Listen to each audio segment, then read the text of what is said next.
Hello collective, I hope you're travelling well. I feel that you are travelling well. Actually, I feel like you're doing all right, even though the world is a bit chaotic, but my collective is actually doing all right. I woke up this morning and had this phrase, intangible assets, lingering around at the front of my consciousness. So I thought I would do a little reading on that, about the collective's intangible assets. I think most of our collective, as a long time ago, recognised that our father, mother, the house of our father, mother has many rooms, many rooms.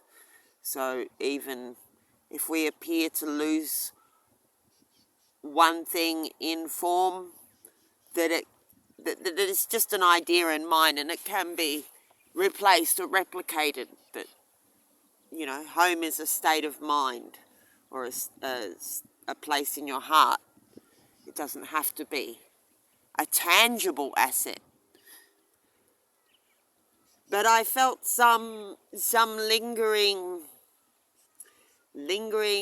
concern, shall we call it, about the intangible assets, or that some attention wanted to be placed on the intangible assets. So I guess the first thing is to think about what are your intangible assets, or what intangible assets are at play in the situation.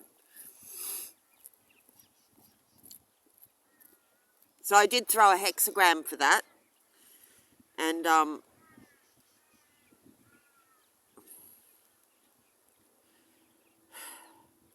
I did get a moving line, which is the hexagram we got was hexagram 55, like about our intangible assets. And we got hexagram 55, which is maximum abundance, or feng, or zenith. It's also known as zenith. It's about a peak time, like when you hold much. So I'll just read the main text, which isn't very long, and then I'll read the moving line. So the basic gist of it is that you have much, you have very much, that you have a peak of abundance, but the peak is always followed by a decline. It's a cyclic thing. Once again, all these hexagrams in the I Ching are a bit like that. It's just like the passing of the seasons. It's not necessarily anything to be concerned about, but more be prepared for. So I'll just read this, and then I'll go on to the second little thing that I heard in my downloads this morning. So it says, you have brought about or will bring about a time of maximum abundance. Now we're talking about intangible assets here. So once again, you need to think what that is for you. I mean, just that in it is a whole thing that could be unpacked in itself. But we are talking about intangible assets here. When anything reaches its maximum potential, it inevitably turns towards its opposite. Such changes are a product of the time and a function of universal law, and there is no avoiding them. This is not to say that your abundance will not continue, but rather that you cannot increase it without running the risk of turning this time of abundance into a time of decrease. So I guess that's another way of saying be happy and grateful for what you have without being greedy. Any attempt at greed is just going to work against you at this time. But my collective is not generally that way inclined anyway. But nevertheless, there is that warning of, don't try to take on or bite off more than you can chew. The best you can hope for is to prolong your abundance. Enjoy this time of success while it lasts. Resolve any unsettled disputes. Exact any unfulfilled penalties. This qua cautions you to remain modest and vigilant once you have acquired your treasure, whatever it is. Otherwise, the same universal law that bestowed it upon you will remove it from you and or cause it to work against you. So you must be modest about your intangible assets. No bragging. You just attract jealous people, I think, and envious people that like unwanted attention, usually. Do not delude yourself that your achievements, titles, and possessions are the totality or the be-all and end-all of life. They are merely the objects you have chosen to lead yourself along the path of life. Rather, it is the path itself that is the be-all and end-all of life. For it is on the path that you will learn the lessons of life and perfect yourself as a divine being in a perfect universe. And you got moving line 4, which was, the general air of darkness is still present, but has dissipated to some extent. You can now meet with another strong person who shares your viewpoint, and this meeting brings good fortune. Now you can move forward once again, and you should do so. And here's the catch, collective, or the tricky bit about this particular reading, is that when line 4 in hexagram 55 changes to its opposite because it was a moving line, you get hexagram 36, which is darkening of the light, which is all about moving in silence, really, or one way to put it. It's about being aware that there are forces that are working against you that don't have your best interests at heart.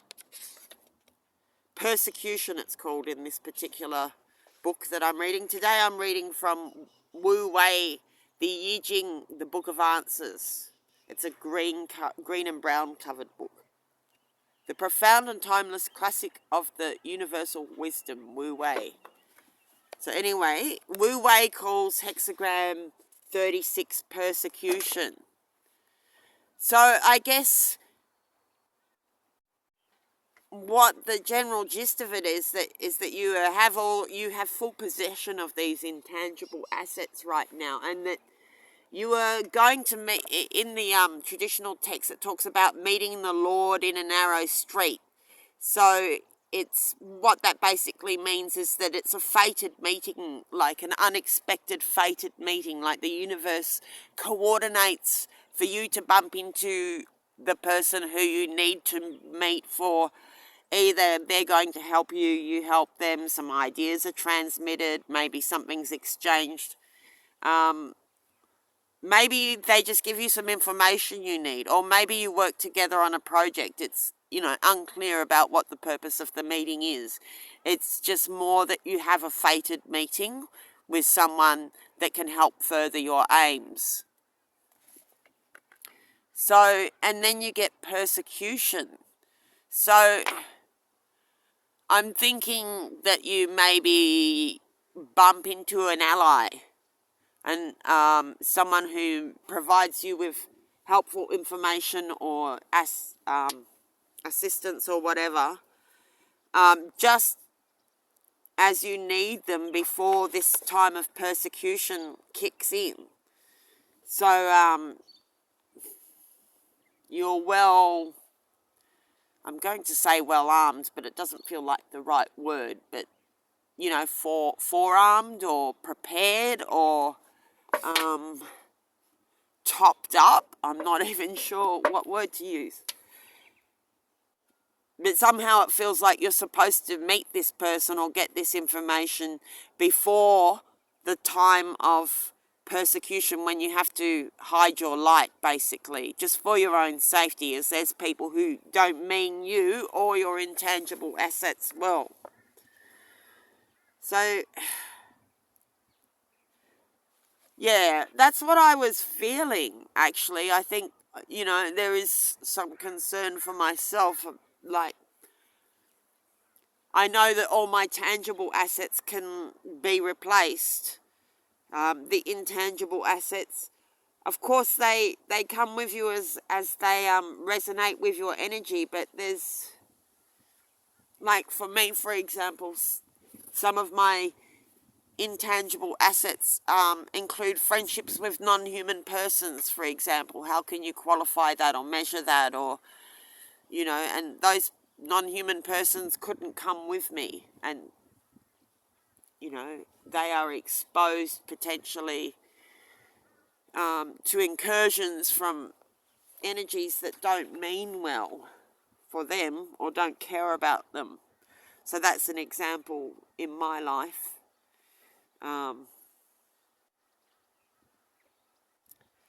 So yeah, here in persecution, we get a weak, petty adversary that could be either a person or a group is bent on harming, persecuting, or victimizing you. So yeah, I'm just getting that vibe of that destructive energy that so many of the collective have had to go through, where basically people just don't want you to enjoy your life. They don't want you to shine. They don't want you to have anything that you've worked for. They don't want you to be recognized, and they're just really snatchy and grabby and trying to steal and take what's yours. And apparently that extends to intangible assets as well as tangible assets. Maybe it's your skill set, recognition for what you do, or something like that. Credit for your ideas, your peace of mind, your sense of well-being. There's so many things, and they could be your talents. Maybe they want to take credit for something that you've done with your talents, or disturb your peace, or whatever. So the way this persecution hexagram is talking about how to deal with that.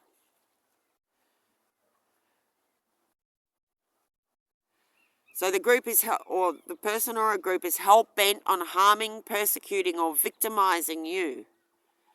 Many possible motives, such as resentment, jealousy, or the adversary's belief that he or she is protecting another, or sheer malice, may exist. Perhaps your adversary may fear that you will undermine their status or resources, or establish a relationship with someone that he or she may not want you to have a relationship with, or accomplish something that they see as potentially damaging or detrimental.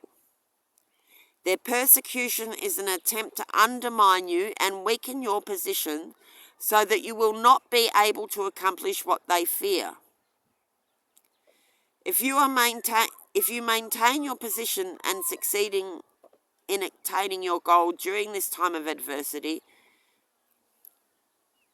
if you are to maintain your position and succeed in attaining your goal during this time of adversity, persevere in what you know to be right, and behave with the utmost discretion in every way. Oh, there's the beautiful magpie sound. I love the song of the magpie. Importantly, avoid calling attention to your wealth, resources, ability, and intelligence, or you will risk antagonizing the adversary further.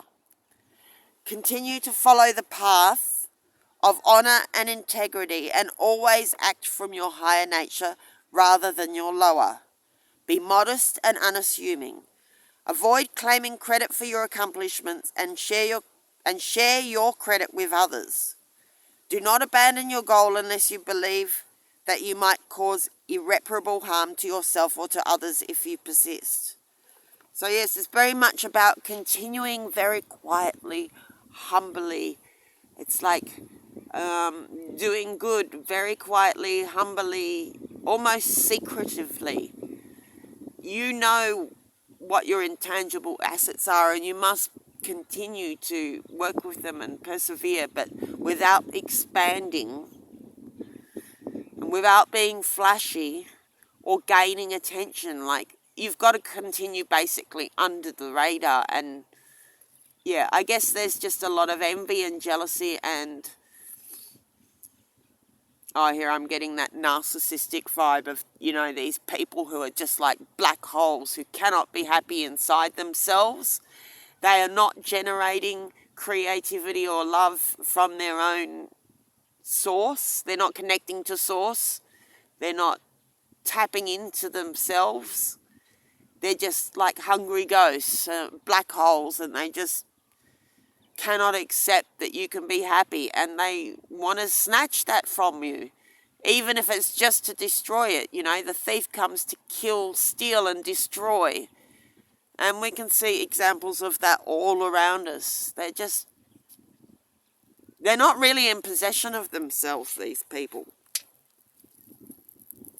So they can't be expected to behave like rational people because they're not tuning into their true values. They're acting unconsciously. So when these people are out, killing, stealing and destroying and being generally like hungry ghosts, you just have to, it's just like you don't show your bling in as you're walking down a dark alley full of thieves. You don't show off where that can be stolen from you.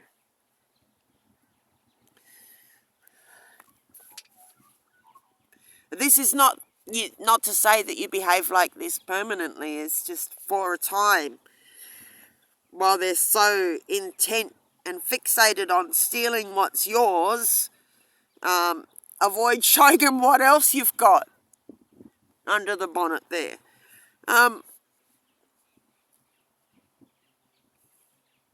They're just very jealous, so they're going to get antagonized, if they see you being happy or successful, because they don't know how to be happy within themselves. They think it's something that you buy or steal or whatever. They think it comes from things that have no intrinsic value, which is why they're never satisfied, because it's like trying to get nourishment off a soft drink or something. You get a bit of a sugar rush and then you're just left bereft of what you actually need, and a bit of a sugar hangover or something.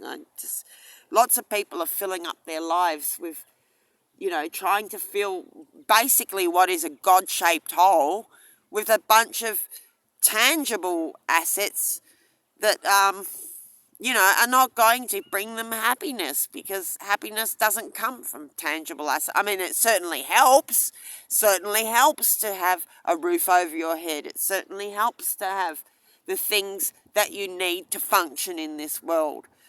But I think it's because of their lack of intangible assets that they're so voracious in their pursuit of tangible assets, and their disdain for your talent and your skills and everything. They fear what they don't understand. Anyway, you're just going to need, it's a period of protection. It's just keeping things to yourself, I guess, away from jealous, prying, envious eyes.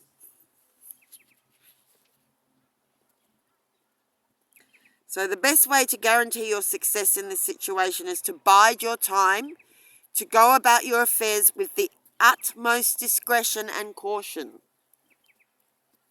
and avoid any forceful, aggressive, or extreme behaviours or actions that could arouse resentment or resistance.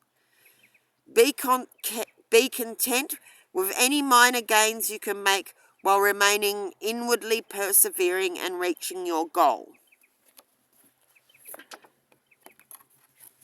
So that's the reading from the book. Now, I will just mention that as I was walking over here, I got the message about the false dialectics that there's a lot of false dialectics being offered at the moment. You know, and a classic one I spotted, you know, they're so common that, and, you know, that we don't even necessarily notice them because they're right there under our nose, like the one the internet keeps giving us, red pill or blue pill. I'll take that as a confirmation, that thing. Red pill or blue pill. What a false dialectic that is. I mean, at first you feel really great for picking the red pill if that's what you've done. Yes, you picked the red pill, you woke up, whatever. But it's a false dialectic, because what about purple pills and green pills and white pills? And what about not taking pills at all? What about just abandoning pharmaceuticals? What about boiling up a bit of cat's claw in a pot with some water? Or what about energy healing or light healing? Or, you know, how about not taking pills? How about food being the medicine? You know, maybe you don't need to take a pill at all. You know, why do we have to take pills? Maybe what you need is inside you. Anyway, that was just one that came to me this morning, that the red pill, blue pill is actually just another false dialectic. And maybe that somehow relates to the intangible assets. Do you feel that you have an impossible decision to make between this or that? There's probably not actually the case. There's probably, and this often applies in the I Ching. It talks about when you can't choose between this or that it's because you're not supposed to. There's a third or fourth option, or the whole thing hasn't been framed correctly. You know, maybe you're asking the wrong question. So that's what I'm kind of getting, that somehow relates to the issue of the intangible assets, is that maybe we're trying to answer to some false dialectic, and that's why the answer is, we're not getting what feels like the right answer, is because we're not supposed to take, for example, a blue pill or a red pill. We're supposed to not take pills. Supposed to, you know, just eat healthy so you don't get sick in the first place, or, you know, boil up some cat's claw, whatever it may be. Maybe there was nothing wrong with your perception. I'm just going to pull a couple of cards to see if there's any more clues. I've got some tarot cards with me. Let's give them a bit of shuffle-ophicus. And we'll wrap it up. I'll go back and listen to this and see if there's a message for me. All right. About dear sage. Let's, how are we going to do this? I'm actually going to do a quick, no, I'll just do 2 cards for helpful and 2 cards for unhelpful. That's what I'll do. So, dear sage, in regards to the intangible assets, something just jumped out there, but I didn't say whether it was helpful or not, so we'll just see what they were. Okay, I got strength and 5 of wands. So yeah, you do have this strength, and in this particular deck, just hold it up to you. Isn't that interesting? I was talking about the animals as an example, you know, the relationship with nature being an intangible asset, and here she is, and the animals are all coming to her. I just feel like whatever's yours is naturally attracted to you in terms of your intangible asset. If you say, for example, if you have a connection with animals, wherever you're going to go, animals are going to recognize that about you. If you're musically talented, wherever you go, you're going to be able to slip into the jam. whatever your talent may be, whether you have a talent with words, with numbers, with mechanics, whatever it is, that that's a strength for you, and that the things that are associated with it are naturally going to be drawn towards it, but that it also attracts these people who want to fight you for it, or what, the competition. 5 of Wands, these people.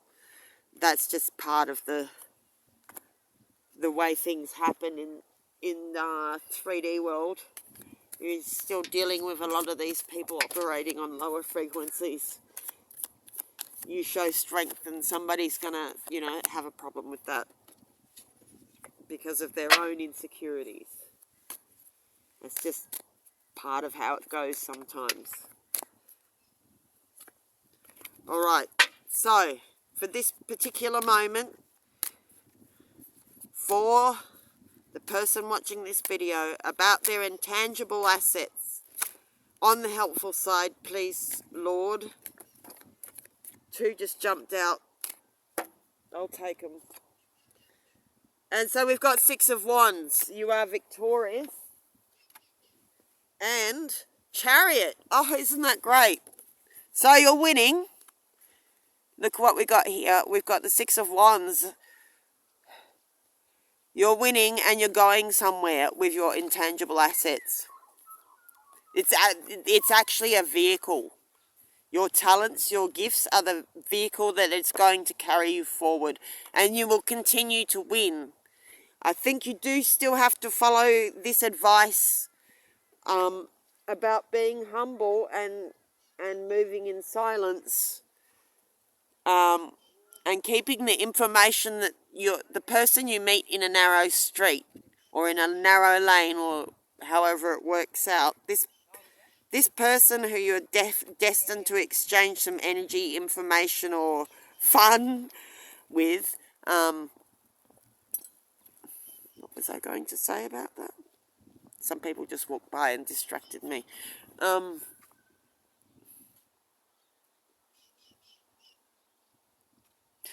There is somebody who's going to be helpful to you. But even so, you still have to... I think it's because you are winning. That's just coming to me now. It's because you are winning and going somewhere that you are going to have to be extra modest. There's these 5 of Wands people, they're just very snatchy and grabby. Get that snatch and grab energy. They just would love to steal it from you. So just don't go flashing it. Don't go bragging. Don't go boasting. Just quietly do what you need to do. You are already winning. This vehicle is going to take you forward. And you are going to be victorious. So whatever happens, your intangible assets are actually protected despite all the adversity. It's very windy here. I'm putting the cards down under the stand that's holding up the camera. Okay, so on the not so helpful side, what is the form of the challenge, I guess? Who or what form does the challenge come in regards to this intangible asset? So how can we be prepared? What do we need to recognize as a challenge and not helpful at this point in time when we're having to move under the radar? Oh, there's a card flying away. Very windy. All right, I'm back. So on the not so helpful side, dear Sage, yes, we have 2 of Wands. So I'm getting a difficult trip to be made.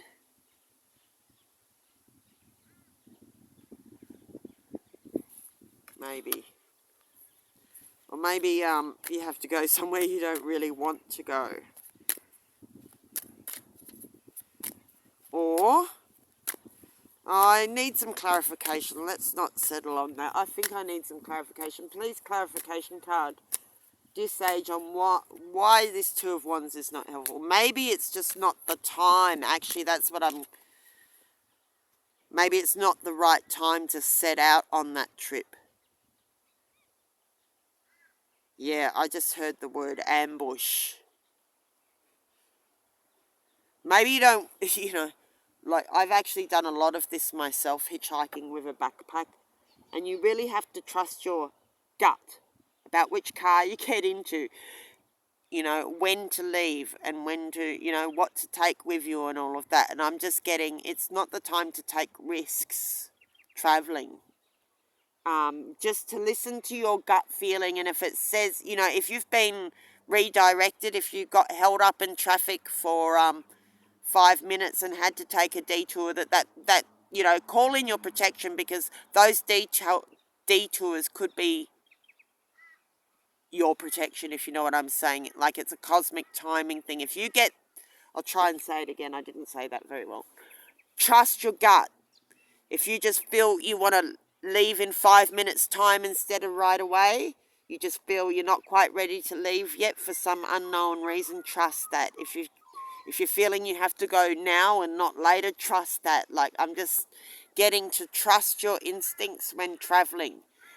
Check your vehicle safety, I'm hearing. Check your oil and water and tires and brakes.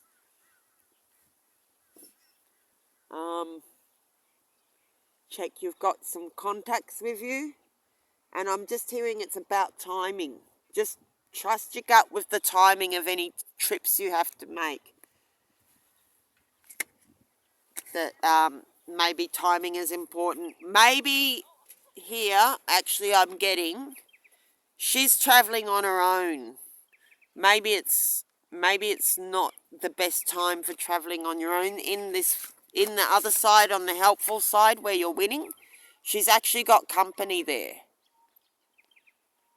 It looks like she's not traveling on her own in this one. And this one, she's setting out on her own. So maybe that person who you meet, the Lord who you meet in a narrow street, the person who the Lord sends who you meet in a narrow street, has got some information for you, or they're coming with you on the trip somewhere or something like that. I'm not sure, but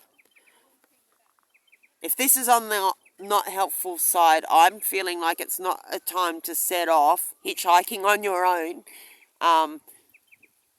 as a metaphor. So not taking off into the wild on your own. And if you have to do that, be very careful about the timing, because of a potential ambush. I was ambushed on the way here by plovers. I didn't know that that they had a nesting area where I was walking through. It's not a place where I normally walk through. And they attacked me and I lost my glasses, which is a tangible asset. The glasses are a tangible asset, but sight is an intangible asset.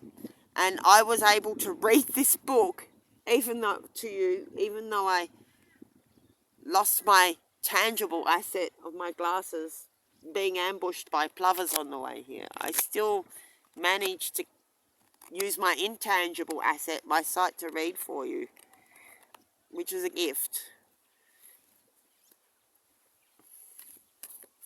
So let's get this second card anyway. Second card for not so helpful.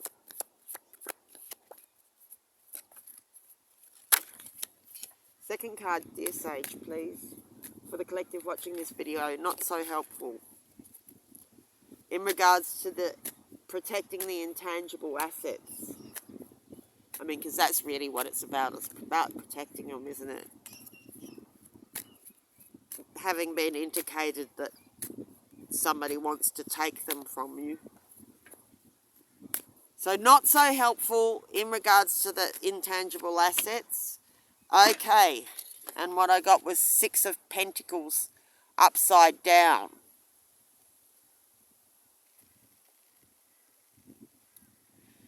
So somebody doesn't want to give you the money. Or, in this particular picture, if I just turn it the right way up so you can see it.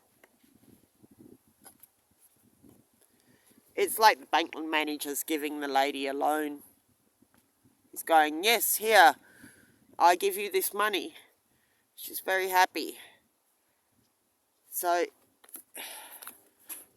upside down,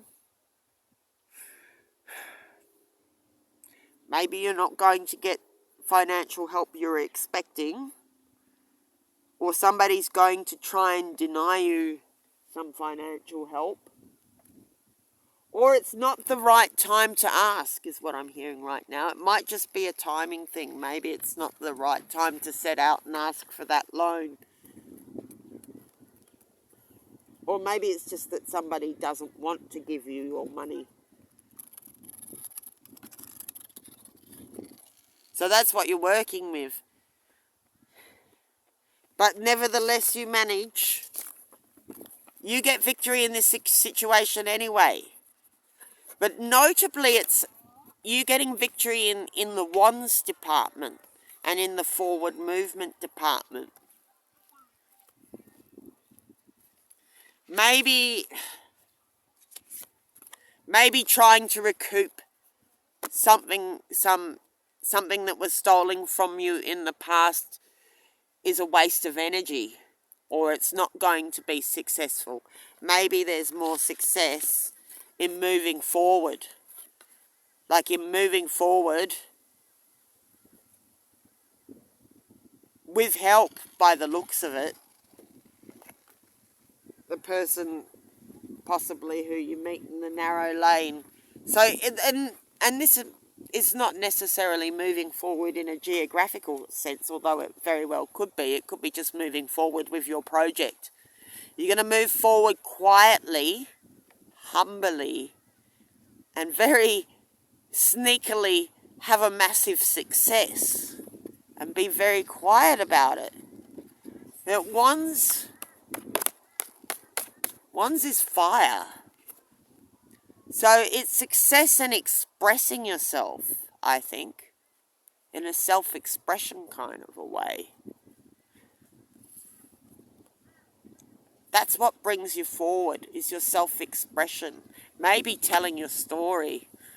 Maybe you turn it into an art piece, what you need to express.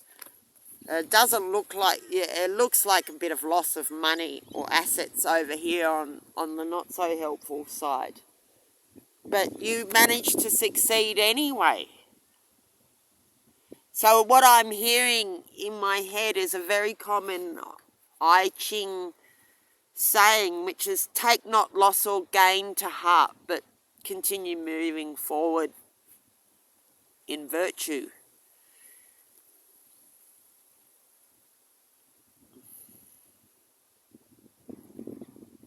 I'm hearing slides and merry-go-rounds. It's like you lost a bit on the slides here, but you're winning on the merry-go-rounds. Let's have one card, dear Sage, for... Let's actually have two cards for where this is heading.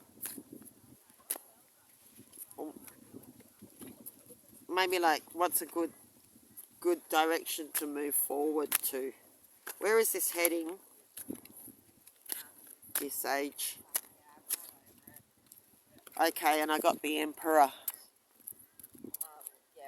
So you're moving towards solidity and stability. I think it's just a need not to be too flashy about your success to ensure long-term stability. It's like protecting your assets, your intangible assets, by not being too flashy about them will bring you this long-term stability. That it's something you're going to be able to build off of in the long term. Okay, where else are we heading?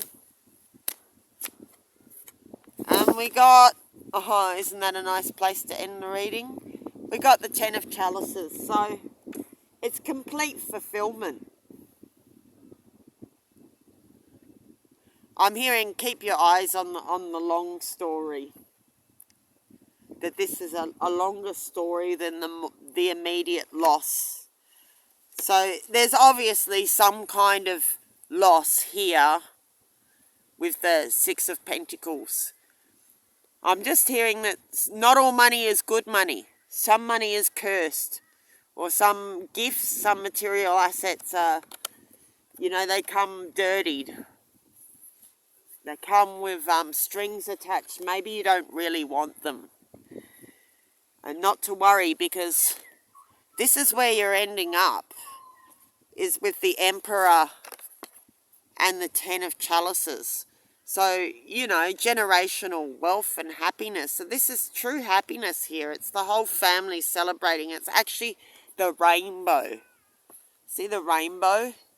And we all know that, there's a pot of gold at the end of the rainbow. So, and I feel that in this case it's emotional gold. Just keep the long story in mind, I feel. You're on your way to this generational stability and happiness. Don't worry about little losses along the way. And I think, your strengths are always like, where is that strength card that we had before? Hopefully it hasn't blown away. It must be back in the deck. But the strength card, all the animals are gathered around her. Because that's her strength, is that lovely place, that energy that draws them in. It's a very quiet strength. I think just a quiet knowing of what your strengths and intangible assets are and how you're winning. You're going forward. Just be quietly, secretly, amazingly successful. I'm just getting that you're a secret success, my collective. And that you may need to keep it that way for a while.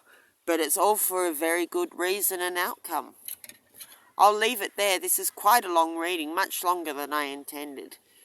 Have a good one, my friends.